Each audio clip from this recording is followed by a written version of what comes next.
And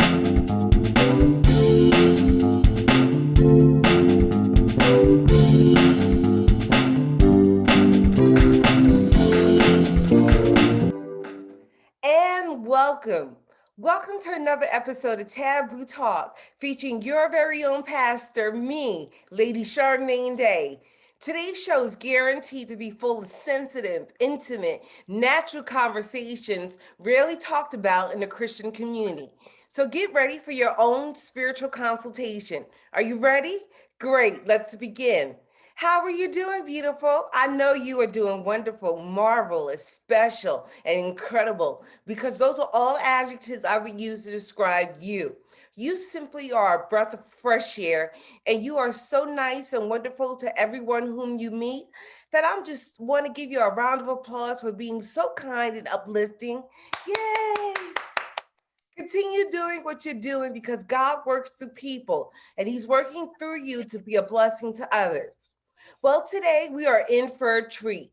We have a living legend among us. His name is Fred Haynes. And Fred is an author, publisher, illustrator, CEO, and he's the creator and founder of the Hero of Rockaway. And now let me introduce you without any further delay to Fred Haynes. Fred, how are you, beautiful? Hello. I'm doing good. And yourself? I'm great. Welcome to the show. Good. Thank you. Thank you. Thank you for having me.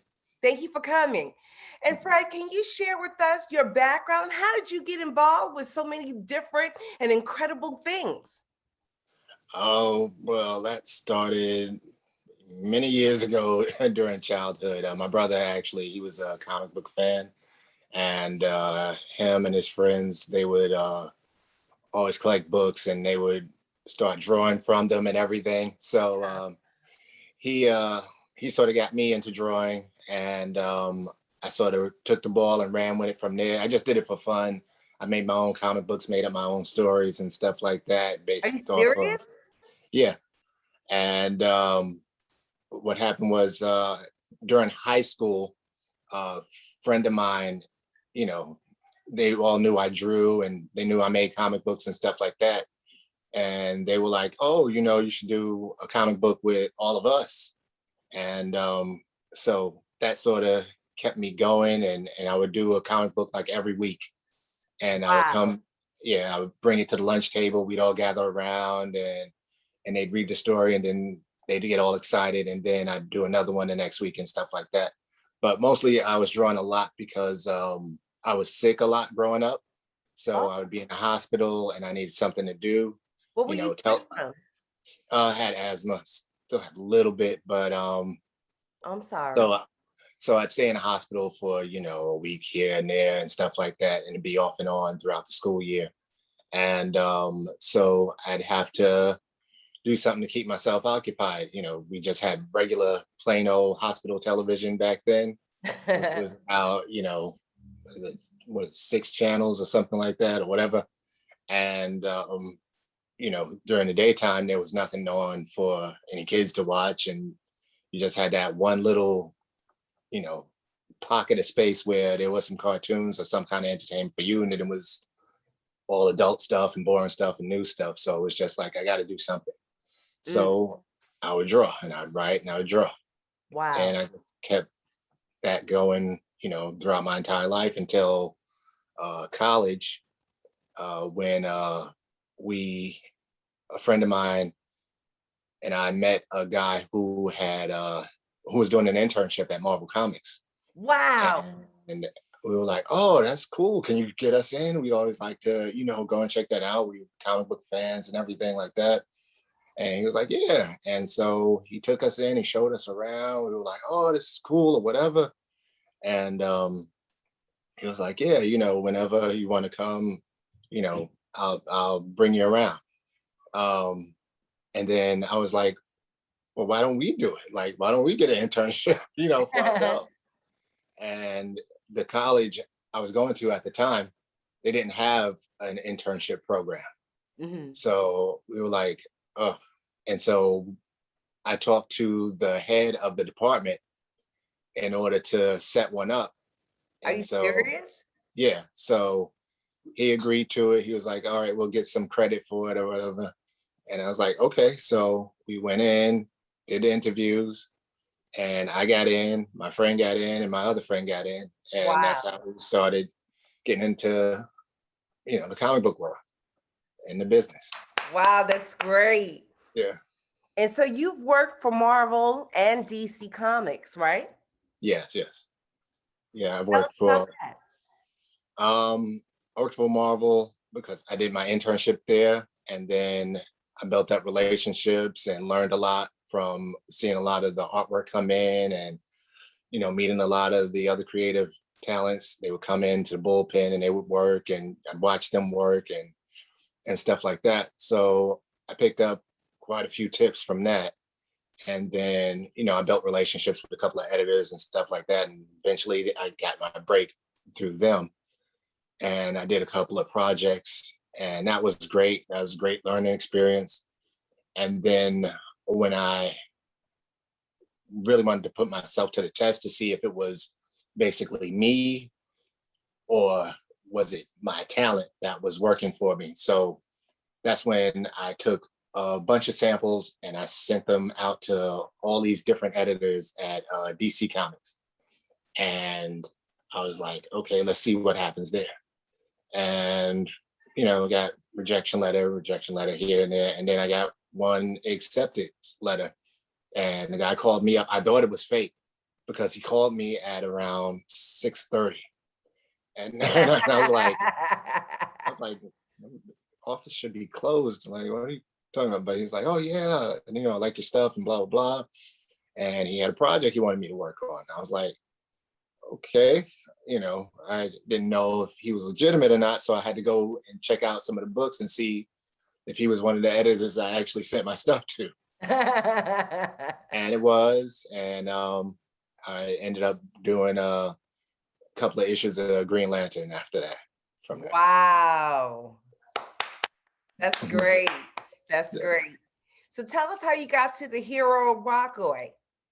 Well, the Hero of Rockaway, for a few years I was working at DC Comics on staff, doing part of digital production and still doing freelance work and whatnot right there.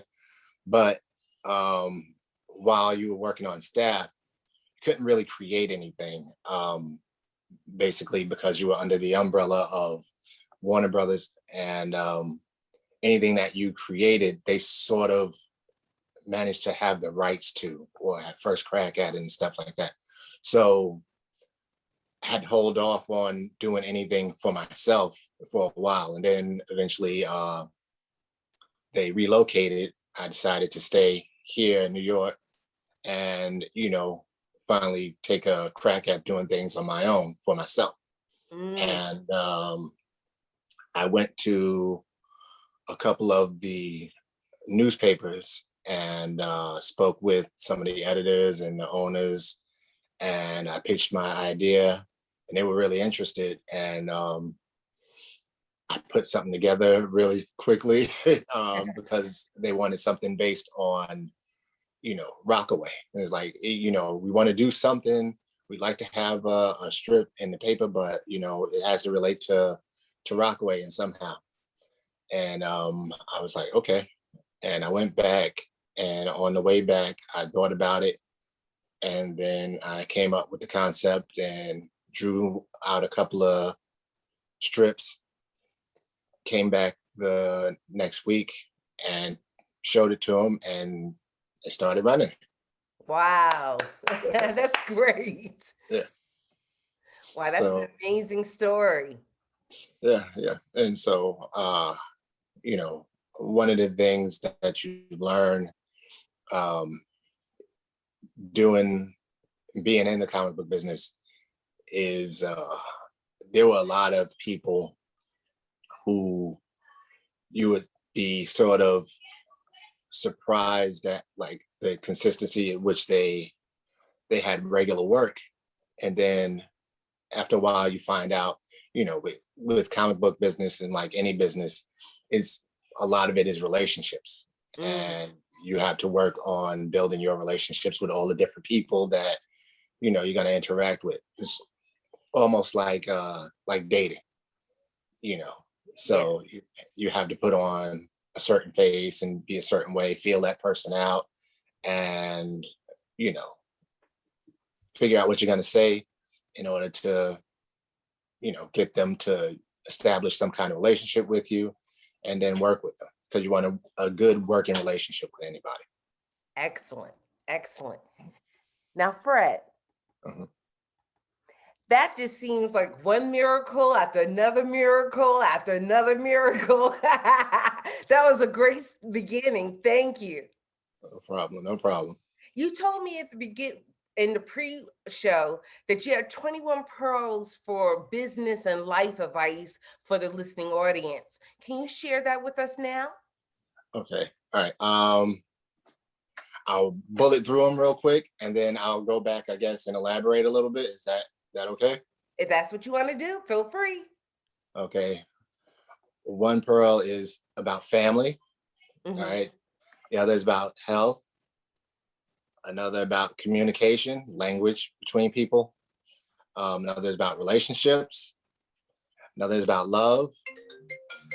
And hold on one second.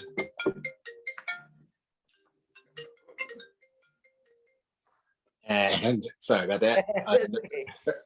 Another is about definitions and terms. How people have different meanings for different words.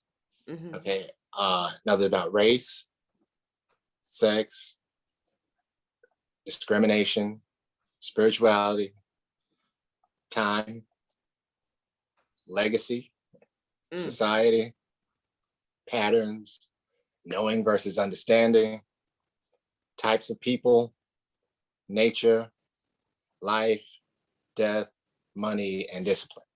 Woo, All right. let's go into those. Those sound great. Okay. So, number one, being family. Family is important. And I think family is one of the priorities that, you should always put ahead of everything else.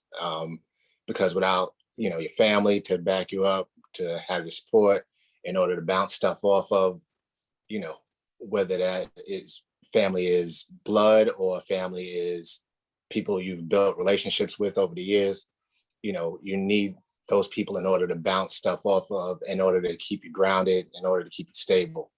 Because if you don't have somebody to like sort of pull your coattail, you might go a little too far off in the deep end.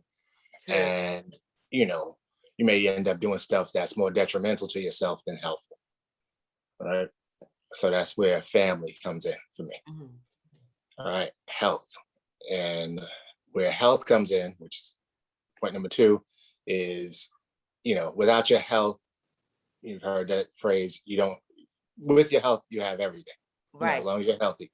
So it's always got to take another high priority in your life, because without being healthy and without a healthy mindset, you don't want to do certain things and you don't have the energy to do certain things. Now, like I know from being sick a lot of times and growing up in life that if I feel sick, I feel like doing less Mhm. because I don't have the energy. I'll be mentally tired as well as physically tired. Right. So when someone wants me to take on a project and I'm feeling sick, I'm be like, oh, I don't really feel like doing it. Right. But if I feel well, then I can tackle whatever project without any hesitation, really. True. So your health has to play a major part in your life because, again, without it being under control and in order, other aspects of your life are going to start to fall apart. Excellent. That's how I feel. All right. And communication and, being language between, for me, between yourself and other people and your body and everything else. You got to understand the language of everything. And I'm not saying you do, Mhm. but I'm saying that's usually what you have to do. Like when you talk to somebody, yeah, you can both speak English, right? But there's a certain interpretation of what that person is doing at the time that Mhm. you have to be able to read. You have to be able to understand that when they say, you know, oh, it's really nice out. what exactly does that mean to them, and what does it mean to you? Right. Nice to them could be really hot. Nice to you can be sort of cool. True. So once you understand what they say and what they mean, as opposed to what you say and what you mean, then you can start to work on some kind of agreement and come to terms on what you're really saying to each other. Because without that, you start to run into arguments, I think. That's true. All right. In relationships. So I feel like, again, that sort of goes back to family. You have to build your relationships. You have to set rules to your relationships. You have to establish, you know, who you are, who the other person is, how you're going to interact with each other. And in order to work together, you have to hammer out the details in that relationship. Mm. If you don't, then again, you're going to run into problems. And so, you want to make sure that when you have a relationship with anyone, that you set some ground rules. You let them know what offends you. You find out what offends them, and try and work within those safety parameters. If you go off, then you'll know you're going off, and they'll know you're going off, and vice versa. So as Mhm. long as you establish some kind of rules in your relationships and whatnot, it can be more productive and can help both of you grow. Fred, where did you learn this pearl? Oh, have free time. and life experience, and of course being in a relationship, having my wife, we learn a lot from each other. I've learned a lot from her, she's learned a lot from me. We've set some rules, we've had some run-ins with headbutts and stuff like that, but after everything is cooled down, you figure out, all right, let's make sure this doesn't happen again. Gotcha. And so you work out what was the problem the first time, so it doesn't happen the second time. Mm-hmm. Good. Right? So now, and that goes to love. And love is tricky because I think love is one of those things that people, again, goes towards language. If you don't understand what love means to one person, when you say, "Oh, I love you," and that other person says, "I love you," what does that really mean? Like, Mm, when you hear it, you may be thinking your definition. But when they're saying it, they're thinking their definition. right. So without understanding what love means to you and what it means to them, then you're not really sure what love is for the both of you. True. Right. And so another thing that I learned about love was that love, without respect, just sort of breeds like hatred and animosity. Mm, Because then when people say they love you and they continue to disrespect you, then you're like, you don't really love me. You just, like, you're using me, So, and I know a lot of, like, growing up, you can feel that way from, say, a parent or parent figure or somebody or whatever, when they tell you, oh, they love you, but then, they treat you in a certain way. yeah. Or, but you're like, well, what's the point of this? Like, if this is what love is, I don't want it. Hello. Yeah. So, you have to learn that if if if you're not showing respect along with that love, then you're not really showing love to me. That's everybody has their own views on it, but that's I mine. agree with you. Uh, okay. And again, like I said, the other next one was, of course, definition of terms. Like I said, so for example, like racism, you know, people have a different meaning of that word. And so, like, especially today, there's a lot of people who will call people racist, based on just some words or something like that. And I'm like, well, I think what we're getting confused now is racism and prejudice, Right. right? Because a lot of people, everybody's prejudiced. That's just a given. You make a judgment call based on what you see. I see a woman, I think that's a woman. that's prejudging. I see somebody and say they're Chinese, I might assume that they speak some kind of like Chinese language. That's prejudging. Is it wrong? I don't think so, unless it's something that, they view as negative or whatever. And then, you have a conversation and you exchange whether or not they interpreted what you thought as bad or as good. So I think again, when it comes to definitions of terms and stuff like that, people need to work those out um, before they go forward and having like in-depth conversations or meaningful things trying to resolve issues. Sounds good. All right. And again, that goes back to the next term, which was race. Well, And yeah, and there's I think a lot of what's happening today is that race is getting sort of muddled in the meaning of, in a way of like, everybody wants to say, some people want to say that they don't see color and they don't see, you know our differences, and that's like, to me, that's sort of wrong and disrespectful, because it's like, well, I am different, you're different, we're unique. That's what makes us different. Some people are short, some people are tall, some people are black, some people are white. If I say I don't see you for what you are, then I'm ignoring what could possibly be happening to you. right. So if somebody says, "Oh well, hey, that guy just robbed me," well, what do he look like? I don't see color. Well, okay, but we need a definition of what this person looked like. You don't see color, you don't see sex. Like I don't get it. And that leads to the next one, which is sex. Right.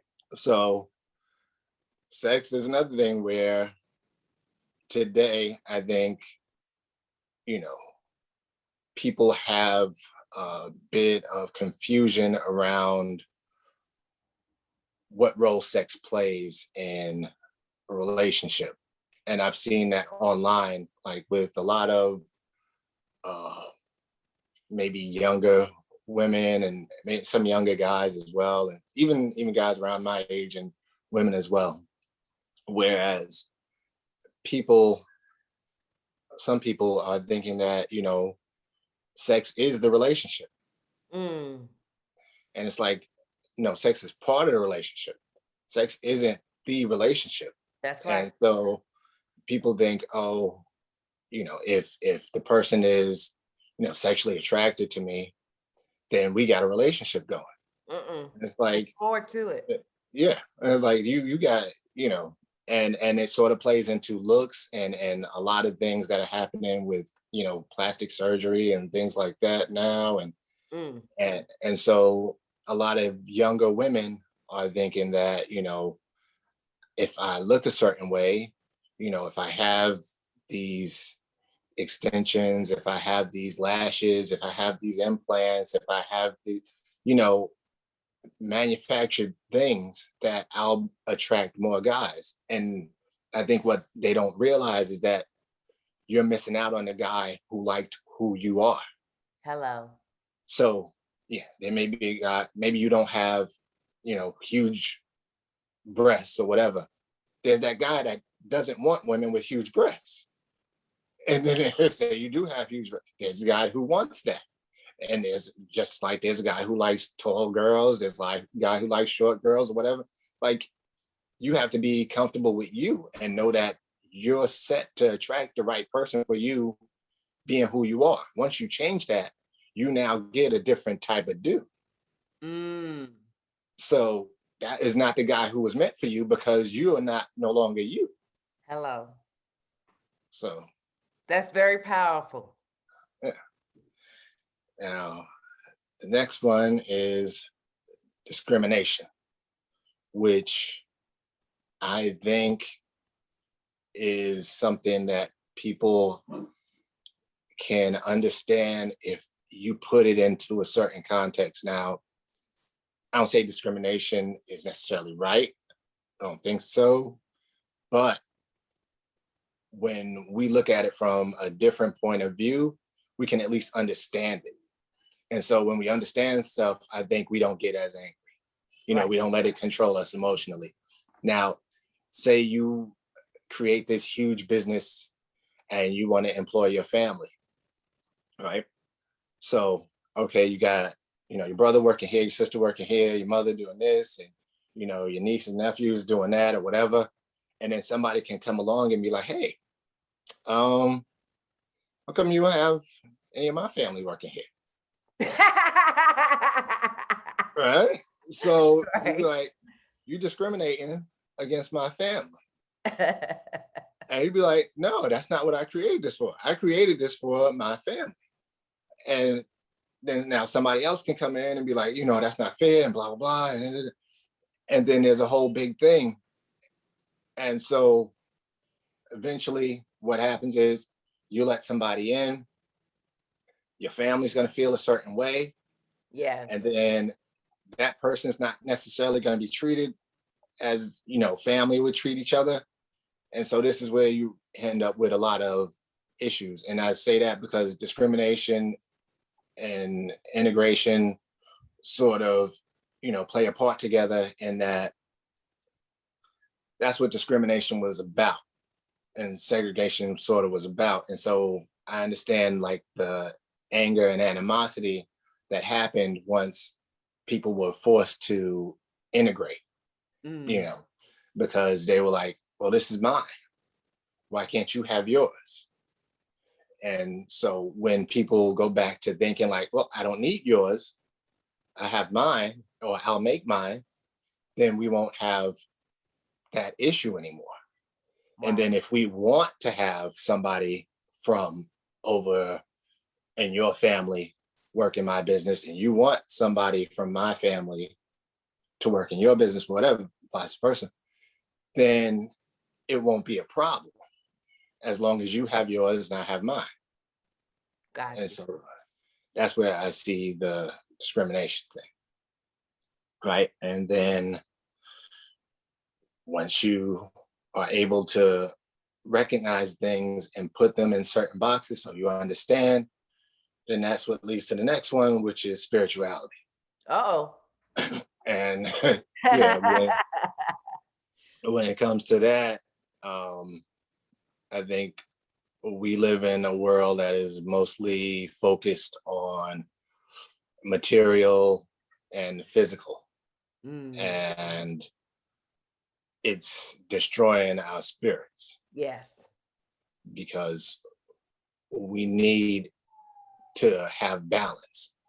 And the more we're focused on the physical, the less we have spiritually. And that throws off balance. And I think most of us need to get back to being more spiritual. And that doesn't necessarily mean, finding religion or going to church or whatever, but more or less getting in touch with, say the God within you and understanding who you are, what your place is in this world and this universe or whatever, and what you understand that you were meant to do while you were here. For me, I'm here to have the experience. And my daughter once said, we're here to overcome our fears. And I had never thought of that. That's powerful. It sort of blew me away because I was like, oh, shoot, you might be right. And I think about that. And I like to every now and then talk to people and get their view on what they think they're here for. Because there's the purpose of life, and then there's the purpose that people want to put on life. Right. The two different things. Like everybody is bought into the whole, you're here you came to earth to work, pay taxes, and die. And that's been set up by the people who made it so you work and pay taxes and die. And you have no time to explore what you were really here for. They keep us busy and distracted. And that's what if you look at the word, business is busyness. They Yes. keep you busy. So you never get to just sit down and be like, well, what am I doing this for? It's like, yeah, I'll make some money, but money is nothing but something somebody else made in order to extract my time. So I'm losing time just to get something that, you know, just shave off of something and whip it together and call it $1. Mm. And now it's not even that. Now it's just digital. So you're not getting anything for your time because it can all be wiped out, in a blip. So I think we really should focus on getting in touch with our spirituality. And I think that help ground you. And I think that'll help you to get through life a lot easier because once your spirit is more imbalanced, I think your world starts to become more imbalanced. Your physical world, everything, like the spiritual world, to me seems to be a lot more stronger and has a lot more impact on the physical world than the other way around. That's true. But as long as you don't focus in on it, then the physical world just runs wild over you. Good point. And that leads into the next one, which was, again, like I said, time. We're wasting that in a sense because, again, this is my view of it. A lot of our time is sucked up by society. First, not the first, but the early 12 years that we do in school, that's gone. You don't get that back. Hmm. And that's just when you look back on it, it's like, well, what did I do? Like that was 12 years of something I could have learned in less than 12 months. Wow. If we look back, most of us can, and we look back on those 12 years, what do we do? We're going to read, write, do some math, and a little bit of science. Everything else is a wash. So why did I waste, you want to call it that? I mean, go through 12 years of my life in this institution and then don't really have anything to show for it other than the basics. Hmm. But we delve into the history of school and we see what it was for initially, which was sort of like a daycare anyway. And then it's really obedience school. Hmm. It's teaching you how not to go against authority. That's all it is. And you learn a few things here and there and you establish some connections with people, but really it's just about obedience. Mm. And the further you go along, the more obedient you're going to have to be. And so I see that as something that sort of steals your time. And you need to really capture your time back and realize how important that is, because that's the one thing you never get back. Those moments and special occasions and all those things that you'll miss out on by being busy. You want to say something?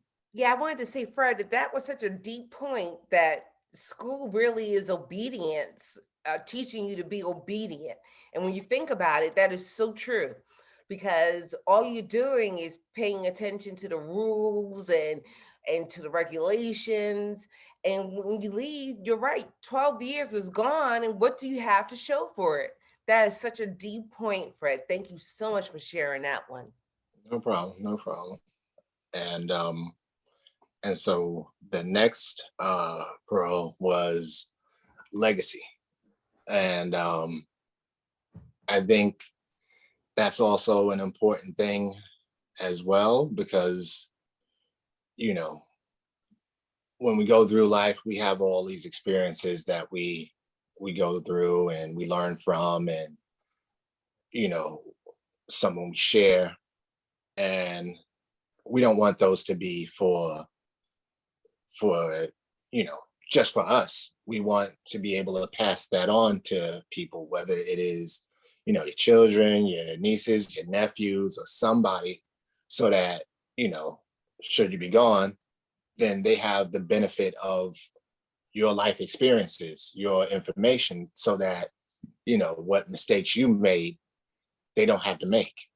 Um, I had uncle who was alcoholic, right? And we didn't really talk much at all. Um, I think maybe we said 3 5 words to each other. I mean, Oh I no. not even to each other. He said 3 or 5 words to me. That was about it. Like, and but because of how he lived his life, and I saw the effects of alcohol on him, it made me stay away from alcohol. Mm.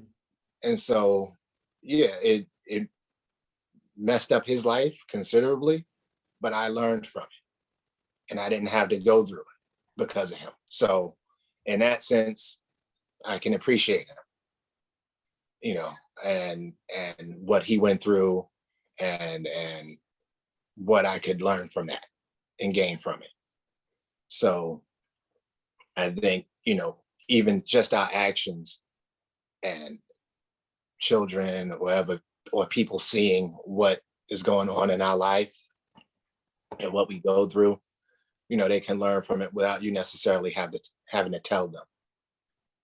And sometimes it's good to have people who are going through some rough patches, in order for them to see, hey, you know what, I don't need to go through that, in order to learn from it.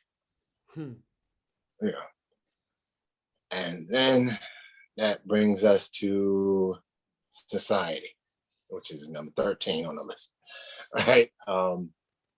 Society, I think, plays a major role in shaping us into being the people that it wants us to be. Now, that's not necessarily a good thing, or a totally bad thing, but it's a thing that somebody else wants, Hmm. you know, and it's not necessarily what you want for yourself. And so, whatever you want for you may not necessarily fit in with society, and then you're going to have some pushback. Um, and in that case, like, you're going to have to, dig your heels in and become more of who you want to be, and stick to your guns in order to navigate through the society, because society has, for, say, us as Black people, set up a a picture of what they expect us to be, right? Now, you'll take, like, say, LeBron James or something like that, where he went through a lot of stuff, growing up, and he made it through. And then, he went through, with basketball, and made it into the NBA, and now he is what he is, right? And people will be like, wow, he made it through all of that stuff to get to this level. And people will understand, like, he's an exception to the rule. Now, the majority of people that he grew up with didn't end up with lives like they wanted. They ended up struggling, and barely getting by. Maybe some of them have died, maybe some of them in prison or whatever. So now, if we look at society and we look at LeBron, or even maybe look at ourselves, and we see where most of us end up, that's the rule. Hmm. So we're not doing well because society wants us to do well. We're doing well in spite of society. Wow. So, the whole thing is, we have to see that society isn't really set up to benefit you, or anybody for that matter. I mean, again, it's set up for people to be obedient. It's set up for people to be workers. It's set up for people to be in certain roles. You know, if you break out of that role, if you start to think a little bit different, or, you know, think outside of the box, you're starting to become a problem. Hmm. And, you know, people will automatically sort of try and put you back in the box and force you back in. And the more they try and force you back in, the more you realize that it's a box. And you just need to get out of it and look at the whole picture from, you know, far off, so you can really see what's happening and what's going on. So I said, society has its influences in our lives, and we have to be able to influence our own lives and look and be sort of separate from society at the same time as sort of be in it. The only way to sort of really escape it is to just like, I'm gonna pick up my stuff and I'm gonna leave. You know, I ain't gonna have anything to do with this. I'm gonna go off to the woods or whatever and live like that. You know, that's the out. But if we do that, then we leave a lot of people behind that we know are gonna suffer. And so we have to sort of dig in and sort of stay in order to try and help everybody to get out. Yeah. That's deep. All right. Now, the other thing that sort of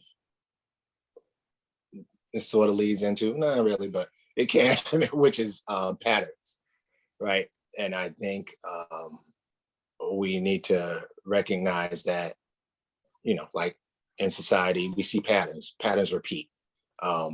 Every 50 years, there's been like a racial unrest. And you can see that, and you can go back now and look and be like, oh, look, this happened about 50 years ago. And be like, oh, let's go back another 50 years. Oh, this happened again another 50 years ago. And then you go back another, oh, it happened again. And it's like, you'll start to see things over and over again. And that's the benefit with getting older, is that you see more patterns. Like if you're only 5, you only see 5 years worth of patterns. There could be something that happens every 10 years and you don't know about it. And then once you reach 10, you'll see it the first time and be like, oh my God, this is crazy. This never happened before. But then you reach 20 and you're like, oh yeah, that happened when I was 10. And then you reach 30 and it's like, yeah, this is a regular thing. And so I think people need to pay attention to patterns in, you know, in life and in nature and even in people, because you're going to see people who repeat the same patterns over and over again. And you see that happen in their life, and they can see it happen in yours too. And so somebody may be trying to help you because they see the pattern that you're stuck in. And they're like, hey, you keep doing this. You need to do something different, or you need to take this and, you know, twist it a different way or whatever. But you may be so entrenched in that pattern that you can't hear it, or you don't want to hear it. And you'll keep doing it over and over and over again until finally you see it. And then you're like, oh, I got to break this. This is what's been causing a problem in my life. This may have been causing me, you know, financial problems. This may have been causing me spiritual problems. This may have been causing me relationship problems, because I keep going after the same guy, or I keep going after the same girl, or, you know, I keep putting, you know, my job first, or I keep doing, you know, and someone will point it out to you. And that goes back to family, where it's like these people see things and they will tell you, because they don't have the same issue with having to filter through so much to say stuff to you. Whereas a stranger will have to be like, you know, I don't know, our relationship might not be able to withstand me saying this to you or whatever. So, but with family, they'll be blunt. And I'll be like, look, you messing up. You know, you need to straighten this out. This is, come on. Right. Shave your mustache, or, trim your hair or something. Yes. So, we need to recognize that there's patterns in everything, in order for us to change them, and in order for us to grow. Right. Yeah, and break cycles. So, and then that leads to the next one, which is knowing versus understanding. Now, there's like a lot of confusion sometimes, I think, between the two, where you got knowledge of information. You can get a whole bunch of information on anything.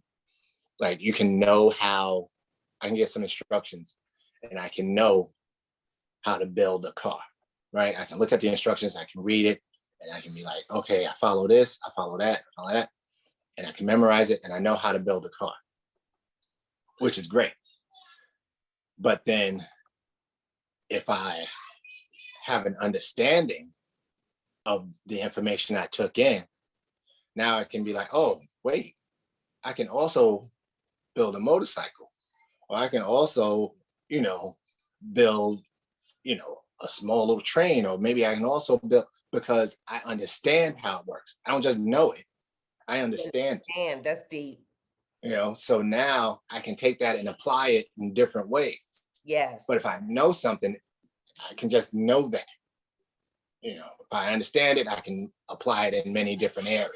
I like that.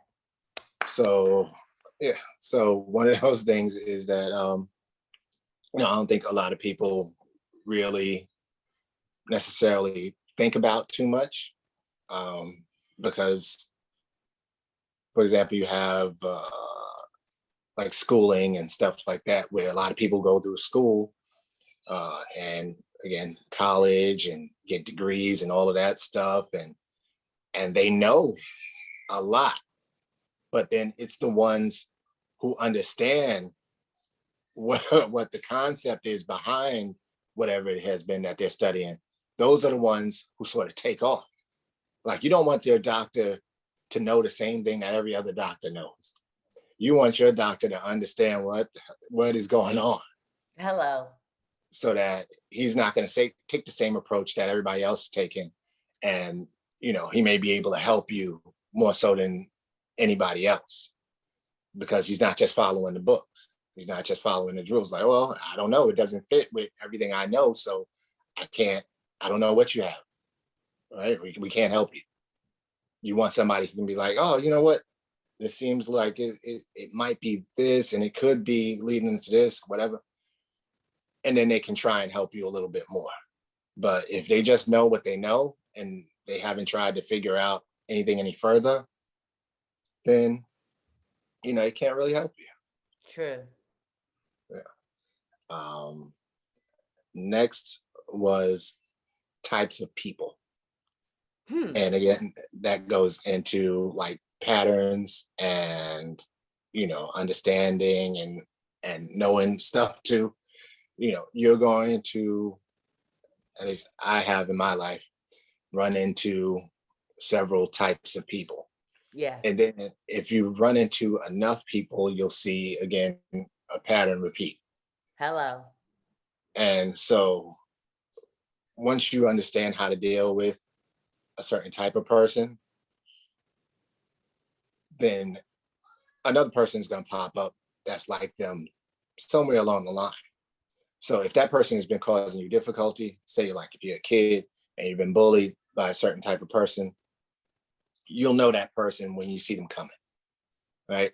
And now if you were able to handle that bully situation, then when that next person comes up, you're able to handle them. If you haven't been able to handle that situation, then that next person is going to be able to, run over you. And then the next person that's like that is going to be able to run over you. And then the next person is going to be able to run over you. You have to recognize who they are, see what they are right from the get-go, and be able to be like, okay, how do I solve this? How do I, break out of this? And how do I handle this type of person? Because there may not be that many different personality types in the world, but we don't really pay attention to them. And so if we did, then we'd be like, okay, I understand, this type of person is going to be like this in this situation, or this type of person is going to be like that in this type of situation. Now, people have figured this out because they apply it to like social sciences and stuff like that all the time. So they know how people are.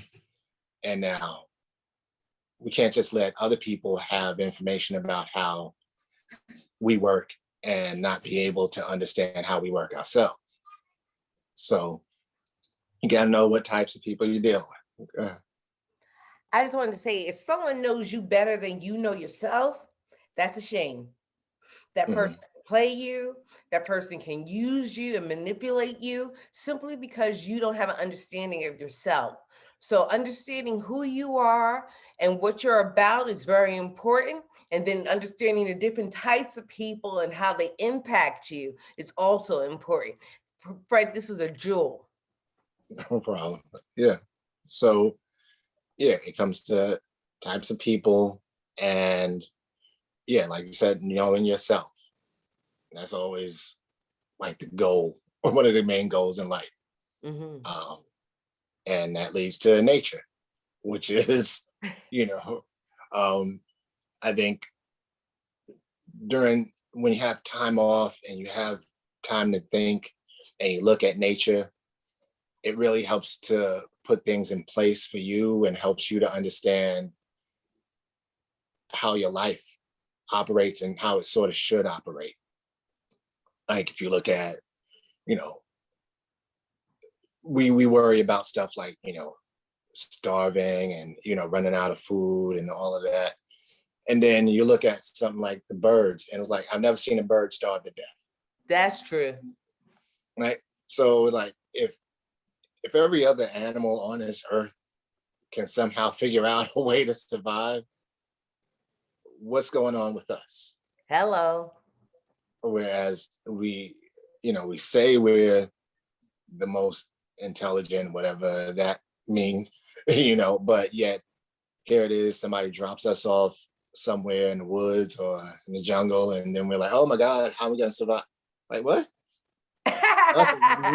Nothing else is worrying about that. That's true. Nothing. There's nothing. I mean, they may worry about, okay, something might snatch me up and eat me or whatever, but other than that, they don't worry about food because they'll be able to find it. And I think that's one of those things about being in touch with yourself and being in touch with your own spirituality and knowing how your body works and knowing how it's supposed to operate. You'll be able to find food. You'll be able to find water. You don't have to worry about somebody else telling you where to go. You know, Hmm. and and also with nature, you look at the trees, and if you do any kind of gardening and stuff like that, you start to understand how things work and what their life cycles are, and you start to relate it to your life cycles. Everything is on a cycle again with patterns and stuff like that. And you'll notice, like, before growing up, we used to say like, oh, the trees die in the winter and then they come back to life. Something like, but it's not really what's happening.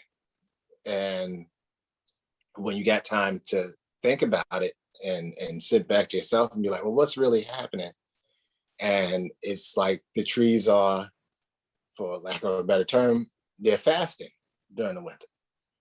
And then during the summer, when they have the water and the rain and stuff, they can go back to eating. And then that's when they get full and you get the leaves and everything else. Then when it starts to cool down, they need to pull everything from those leaves and they dry them up. And then that keeps them alive during the winter. That's my view of it. May not be right, but that's how it helps me to understand the world. I like that. And that goes to life, which is the next one. And again, we have to try and understand life and what its meaning is for us and what we want to get out of it and what we'll need in order to go through in order to grow. So by looking at nature, it helps us to understand life. And then that also helps us to understand the next one, which is death.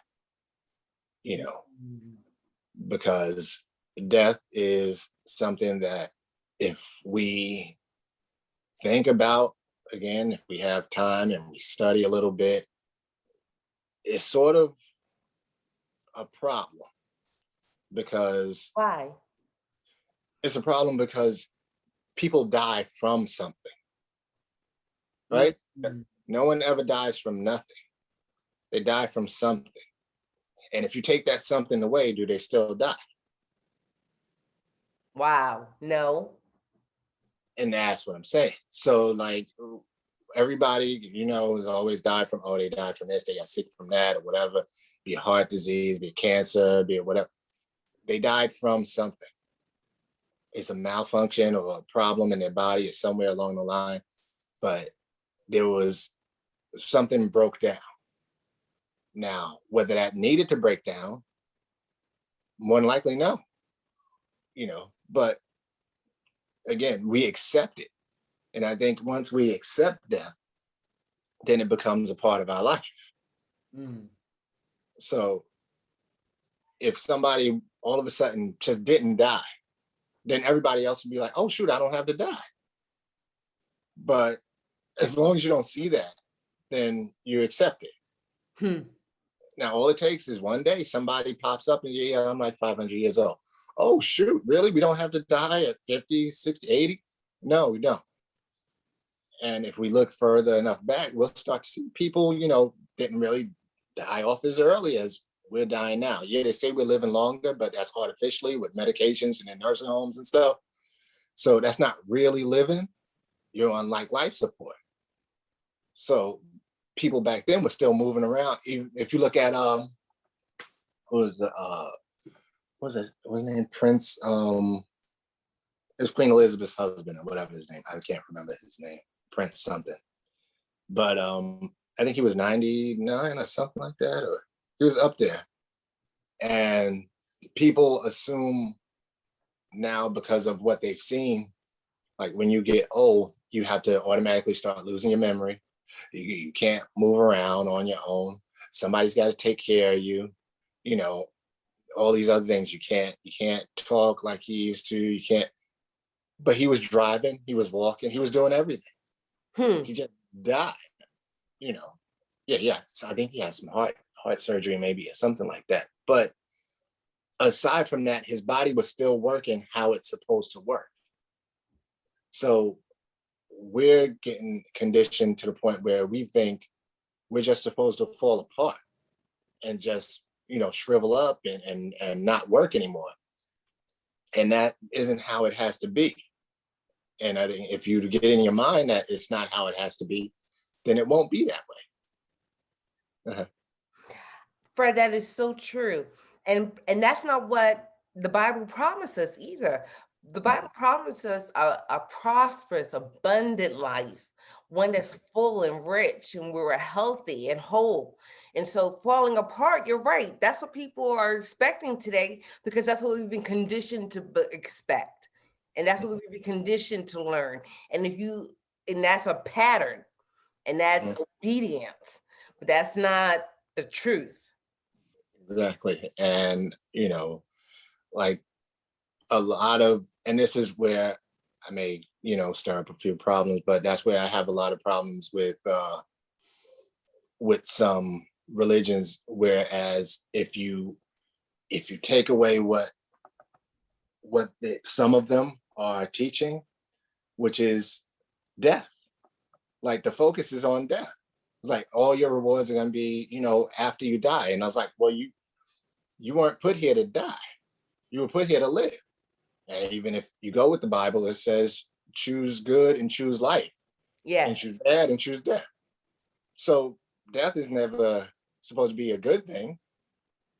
That's and it's getting confused and mixed up. And so a lot of people I've heard say, oh, well, I can't wait to, meet my maker and move on and leave this world behind. And I'm like, what makes you think that's a good thing? Like, you don't even know what's there. Like, it's called the gift of life. It's not a punishment. So as long as you believe that everything afterwards is where all the goodness is, then you're going to sacrifice the time you have here and you're going to waste it, because somebody almost sort of tricked you into believing that all the good stuff is after you die. And if that was the case, then people would just, no point in me being here anymore. That's true. And that's, and we got a lot of people who, that's one of their reasons for committing suicide is like, well, I'll be better off this. No, because they've been sold this bill of goods that things are better after you die. No, they're not. And I think if we think that they're not, then we'll do our best to avoid it. D. And then the other thing, number 20, is money. Right? Now, money is, to me, just this thing that you need in order to navigate through society. And again, like I said, society really ain't set up for us. So it's set up to make sure we don't have money. Right? Because money, if you look back on some of the stories of enslavement and whatnot, you will hear every now and then that someone had gotten free and they bought their freedom, which again caused a whole bunch of other questions, because you're like, well, our view of the enslavement period is that you made no money. So if you're enslaved, how could you buy your freedom? Which, again, that's a whole nother story and another rabbit hole that we don't necessarily have time to go down right now. But in truth, if you think about it, that's what money does. That's what the purpose of it is for. It's to buy you free time. It's to buy you freedom to do what you want to do, what you need to do, which is go back into the world and find out who you are. I think if you don't have a goal with the money that you plan to accumulate or acquire throughout the years, then there's no point in it. Because really, the whole thing you want your money for is to buy time. You want to get as wealthy as you can so you don't have to do any of this stuff anymore. You can just, because Yeah. I mean, there's stuff you want to do, that's fine. But you don't ever want to have to do anything. True. And you want to be able to have everybody else free with you. Right. Because if you're free by yourself, who cares? But if other people are free with you, then you can enjoy life. You can share moments. You can go places. You can do things. Not necessarily now, but with the pandemic stuff. But in general, it allows you that time to spend with family, that time to focus in on nature, that time to find out who you are, that time to see patterns, to time to really live. And if we don't go in to the world with that goal, I think we get lost, and you end up with people who start to become workaholics, and then they're just working for money. And it's like, well, what's the point of the money if you don't have the opportunity to live? When I was doing, I was selling cars for a while. The guys there were like, I gotta make this money and whatnot, and they would make a lot of money. But I was like, you're here all the time. And it was like, well, it was like, yeah, I'm making money. Look at this. Look at my bonus check, and look at. And I was like, but you don't go home. I was like, yeah, but it's about this money. I'm gonna get it, and I'm gonna do this eventually or whatever. I was like, you missing out. Hello. On what's really important. Yeah, I was like, you planning on maybe you're gonna make so much money or whatever, and then eventually but in the meantime, your children are growing up. You ain't ever home for your wife, or and it's just like there's things going on, and you're missing out, and you'll never get this time back. So I wasn't one of the greatest car salesmen, obviously, because my time was my time. I know that's right. Like, okay, it's like, oh, you got to come in. This customer wants to pick up their car today. I was like, that's my day off. Somebody else do it. It's like, well, you got to split it if there's somebody else handles it. I'm like, all right, well, frig it. I don't care. I ain't gonna get this time back. So we gotta learn, I think most of us, not to let money control us and destroy our relationships, and keep it in perspective as to what it's actually for. Right.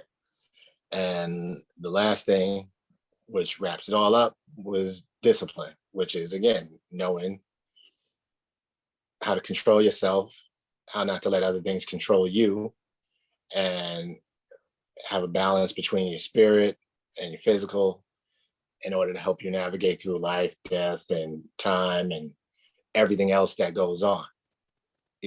So discipline is, I think, very important, and it's what I try and relay to my daughter, to have self-control, because if you don't control yourself, then somebody else will. Hmm. And I try and make sure that she understands that, we got to control our emotions. Our emotions aren't bad. Yes, we're gonna feel a stream of emotions, whether it's, happy, sad, angry, or whatever, but they're there for a reason. We're not supposed to block them all out, but we're supposed to use them. You know, you have fear, you have anxiety, all these things. They're there in order to warn you or guide you, or maybe even pull you together.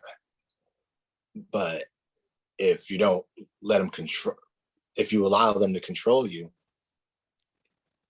really, basically, you're allowing other people to control you. Hmm. If somebody else can make you happy, then that same person can make you sad. We can't give the responsibility of our emotions over to someone else, even in a relationship. That's not fully their responsibility. Like, somebody else is not responsible for my happiness. That's me. Somebody's not responsible for me being sad or depressed. That's me. I have to be responsible. And as an adult, that's part of the lessons that I think we have to learn. Control ourselves and figure ourselves out so that we don't have so many difficulties in life. And that's all 21. Whoa! Fred, those are some beautiful pearls, and deep and knowledgeable and informative and helpful. I know I learned so much today. I feel like my head is hurting because I got some new things going on in there now. Thanks. Thank you. Fred, will you share with us your final thought? Uh, Final thought is basically, I just want people to learn to appreciate the people in their lives and the time that they have, and try and understand things for themselves, and not necessarily look for the answer all the time by, maybe going online and looking things up or whatever. Just sometimes we got to learn just from going out and experiencing things, or just looking and paying attention and listening, without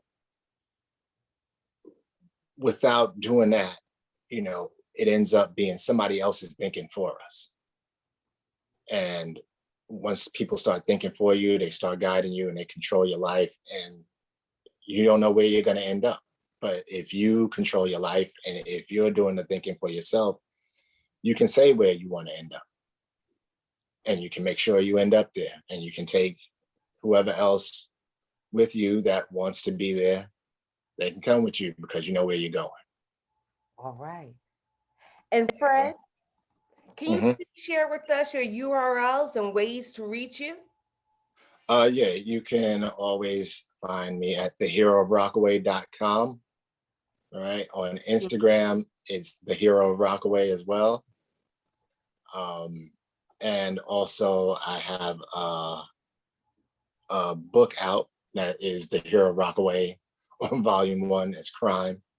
And what I like to try and incorporate in my stories is a little, let me say, pearls of wisdom, basically, in every strip, trying to get people to just be aware or recognize what's going on, or what's going on in their lives and what's going on in the world a little bit, and just try and acknowledge, you know, what changes they can possibly make. Okay. Well, Fred, definitely you dropped some knowledge, some wisdom on us today. Thank you so much. Thank you for having me. I appreciate it. And Fred, will you come back on Taboo Talk again? Yeah, I can do that. That shouldn't be a problem at all. We'll Thank schedule something. you. Thank you. Okay. Well, we have come to the end of this show. And this show was done because you are phenomenal and you deserve the very best. A peaceful, prosperous, abundant life. Continue seeking God's face in all that you do, and a wonderful life will occur for you. Taboo Talk featuring me, Lady Charmaine Day, exists to help you lead the best life possible. And to do that, I will continue to bring subject matter experts like Fred Haynes onto the show to help enlighten you and inform you and bring you up to a higher level. And that's what Fred did today. Fred took his time to show us a new way of thinking, of being, of living. And so take that and run with that because it's such a gift. You are given a gift today. And when you're given a gift, you show your appreciation. How, listener of Taboo Talk? By buying his book, by following him on Instagram, by visiting his heroofrockaway.com website and looking at all of the beautiful characters that he's created and the world that he's created and the wisdom that he's imparting every single day through the Hero of Rockaway. Please pay attention. Well, until next time, take care of yourself. Goodbye. All right. Goodbye.